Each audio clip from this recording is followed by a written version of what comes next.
પાલીતાણાના ભૂંડરખા ગામેથી ગાંજાના જથ્થા સાથે શખ્સ ઝડપાયો, કાર્યવાહી હાથ ધરવામાં આવી। પાલીતાણા ટાઉન પોલીસ દ્વારા બાતમીના આધારે દરોડો પાડવામાં આવ્યો હતો, જેમાં પોલીસ દ્વારા દરોડો પાડવામાં આવતા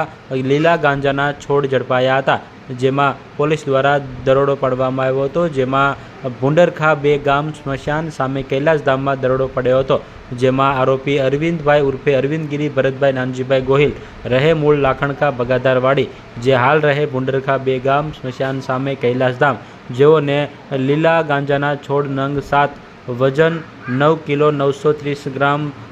ને મુદ્દામાલ જપ્ત કરવામાં આવ્યો હતો, જેમાં ટોટલ કુલ મુદ્દામાલ 2,48,250નો મુદ્દામાલ જપ્ત કરી પાલીતાણા ટાઉન પોલીસ ટીમ દ્વારા કાર્યવાહી હાથ ધરવામાં આવી છે।